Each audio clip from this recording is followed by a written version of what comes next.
Hi guys! So for this video, I'm going to be lighting this candle, which is a huge skull. Let's do it.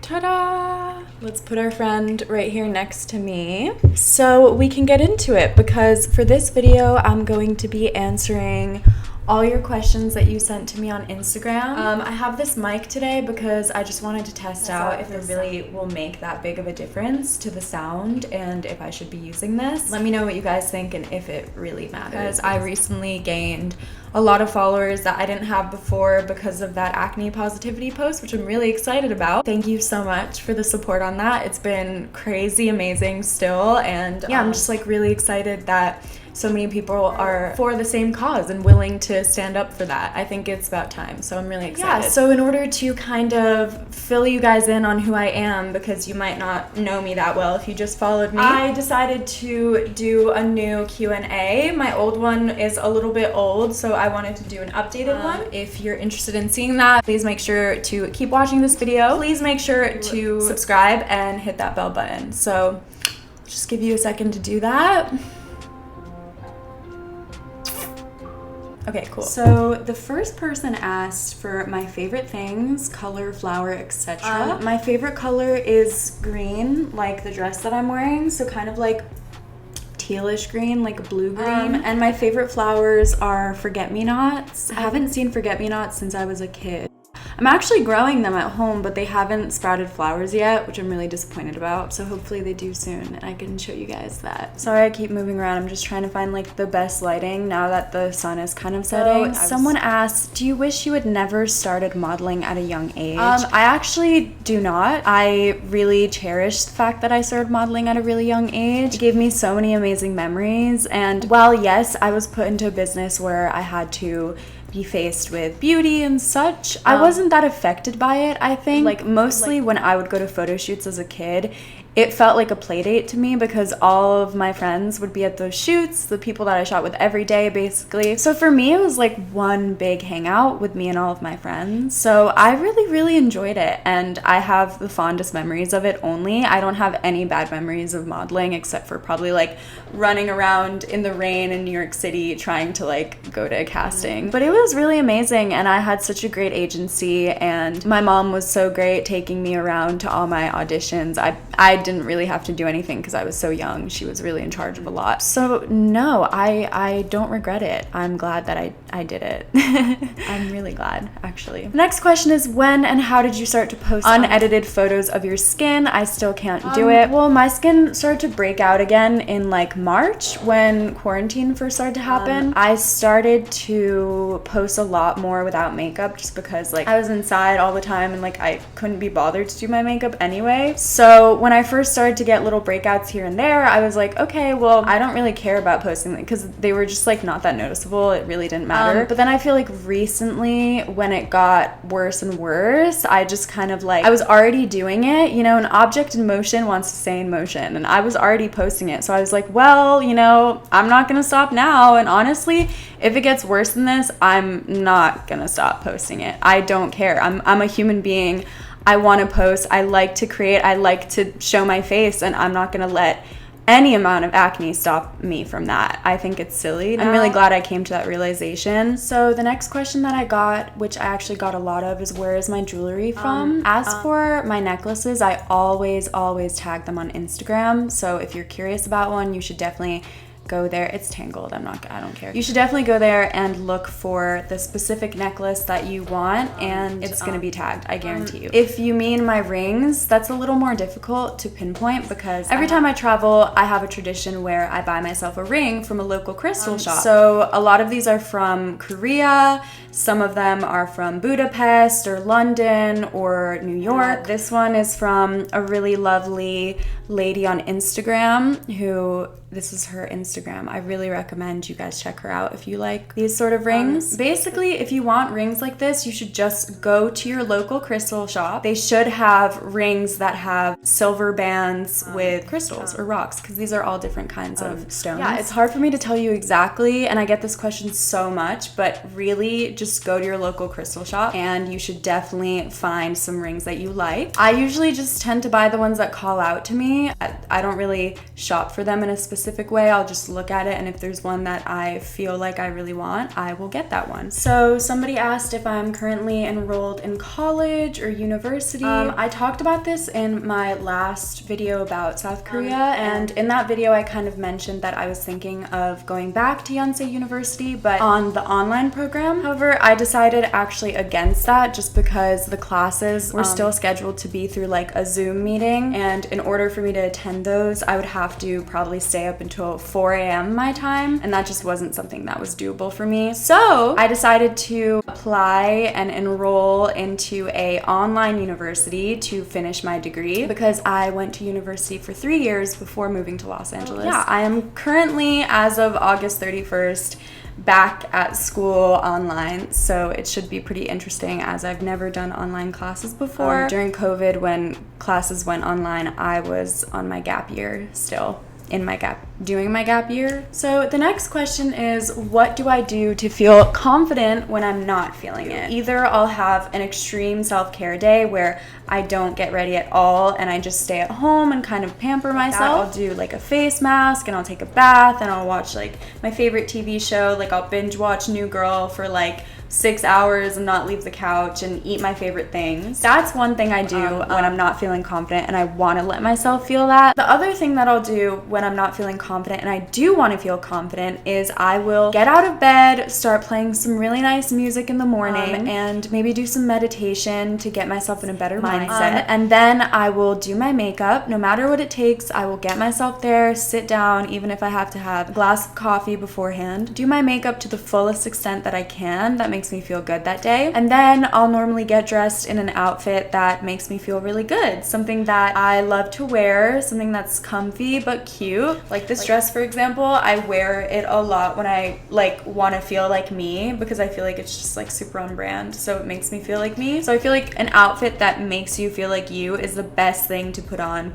when you're not feeling confident but you want to. So I got a lot of questions about where I'm from and what my heritage is. My mom is Argentinian and my dad is from Uruguay. They both moved here, they immigrated here. So I was born a first generation American, but all of my family lives in South America. I don't have any blood relatives that actually live in America except for my immediate family, like my mom and my brother. As for my step family, they're from the UK, from Bath, and some of them live in London as well. So it's really cool because I get to go visit them over there, and I love London a lot. My father's side of the family is Jewish as well. If I can find my heritage results, because I took one of those DNA kit things last Christmas, if I can find the results, I'll post them up right here, right now, so you can see exactly the breakdown of what I am. So the next question is about style and where exactly I get my style and who inspires me. I think this changes a lot, especially with my moods and like the weather even, because for a long time I was really inspired by the 90s and the grungy kind of,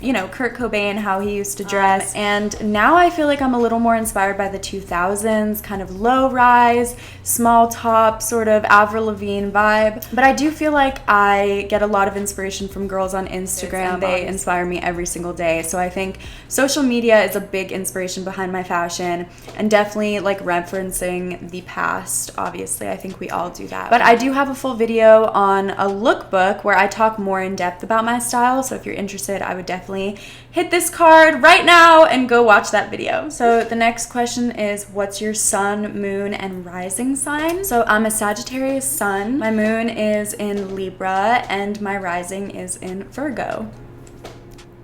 If you want to tell me about that, please do. I had my birth date wrong. Not my birth date. Oh my God. I had my birth time wrong for a while. So my rising said Taurus. And I had read all about it and thought I was a Taurus rising for so long. So now that I'm a Virgo rising and I recently found out, I'm kind of at a loss because I don't know what a Virgo rising is like. So if you know what a Virgo rising is like and would like to tell me, I'd really appreciate that.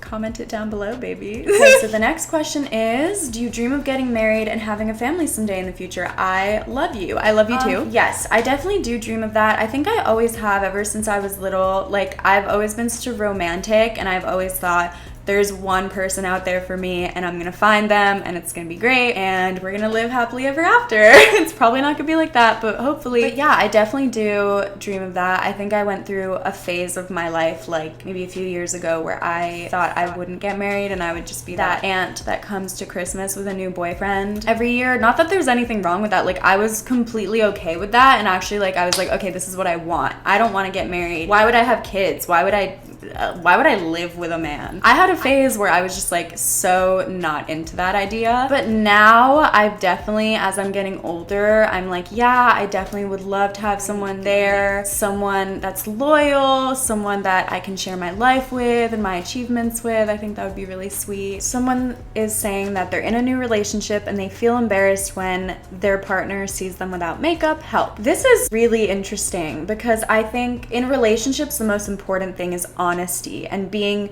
who you are right off the bat, because that's what the person is falling for and that's what they're going to expect for the rest of the relationship. So if you come into the relationship being something that you're not and not being true to yourself, then it's going to come out later and then things are going to shift.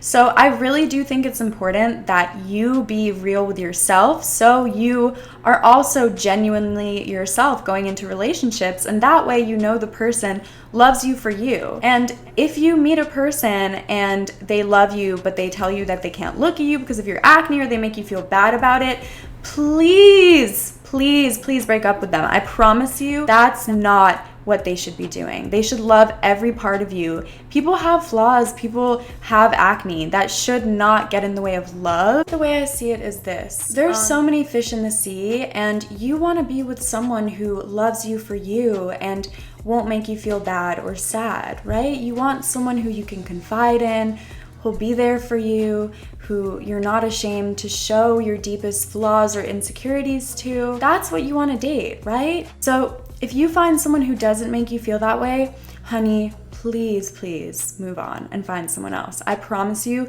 there's so many fish in the sea. I've been with people who made me feel less than, and I realized that wasn't what I wanted. And I left, and yes, it's hard, and you might not see it at first, but I'm telling you right now, if your boyfriend or girlfriend makes you feel ashamed of anything physically that you can't control, or just anything physically that's on you, that's not okay. So the next question is, if you could talk to anyone for an hour, who would it be, dead or alive? I think everyone knows the answer to this if they know me well enough. It's Kurt Cobain. I have him tattooed here for those that don't know. Kurt is my biggest inspiration, and the reason I'd want to talk to him is just because I find him to be so fascinating, and he was so intelligent. If you read his journals and his diary, he had so much to say back then that is still worth saying now, and I really respect him and what he was about, and I just think he was really funny and witty and cool, and yeah, I think we would have a really great dinner together. I would have a lot of questions to ask him. So the next question is, what are your passions? I have so many, and I feel like they're constantly changing. I'm constantly gaining new ones, and I think that's how life is supposed to go. But the really static ones that have always kind of existed in my life are acting. I love acting. I think it's so rewarding. It's so much fun. I love improv. I love bouncing off of the other actor. It's just so fun to me. I love to model. I love fashion and wearing clothing that's cool and styling it and getting my hair and makeup done. I think it's so cool, and it's such an amazing and fun way to express your creativity. And I've been writing since I was 7 years old. I love to write fictional stories, especially horror. So maybe I'll share that with you guys one day. I really would love to. But yeah, I love to write horror short stories. So the next question is what my biggest dream is and what kind of movie I'd like to be in. So my biggest dream obviously would be to star in a movie. Well, I'd also love to be in a TV show. It's really just to become an actress and have that as my full-time job. I'd love to be in any kind of movie really, but I really do like serious roles. I love playing something a little more challenging, something a little deeper, something that I have to get into a character for that isn't just Abril, you know what I mean? So I would love to be in something a little more sad or challenging. Anything really. I'm so open. Please cast me. So the next question is, do you label your sexuality? And if so, what is it? And have you ever been in a relationship? So I do label my sexuality. I'm straight, although I do think sexuality is something that is ever changing in humans as well. So I don't really know if like you can be put into one category. I think it's like, it's something that isn't static your whole life, but hey, I don't know. And have you ever been in a relationship?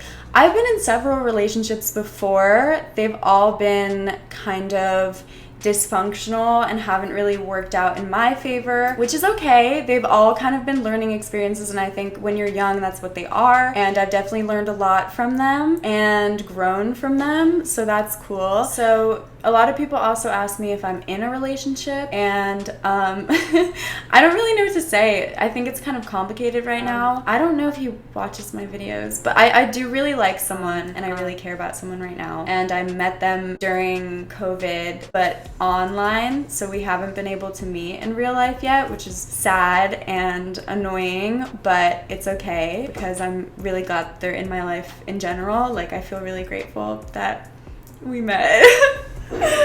Oh my god, this is so embarrassing. I hope he doesn't watch this. Sorry. Got a lot of questions about influencing and also being a model as a child, so I think I'm gonna do 2 separate videos on those topics, like what it's like to be an influencer and what it was like growing up as a child model. So let me know if that's something you guys would like to see, but I think this is where I'm gonna end it for today. So I really hope you guys enjoyed. Thank you so much for sending in questions. I'm sorry if yours wasn't included. Hopefully it will in the next one. But yeah, my Instagram is Abril L. Rios and my Twitter is Abril Louisa Rios. Make sure to go follow me, and I love you guys. Have a great day. Drink a lot of water. Be patient with yourself and go outside and see some sun. Yeah. Okay, bye. I love you, and I'll see you in the next one.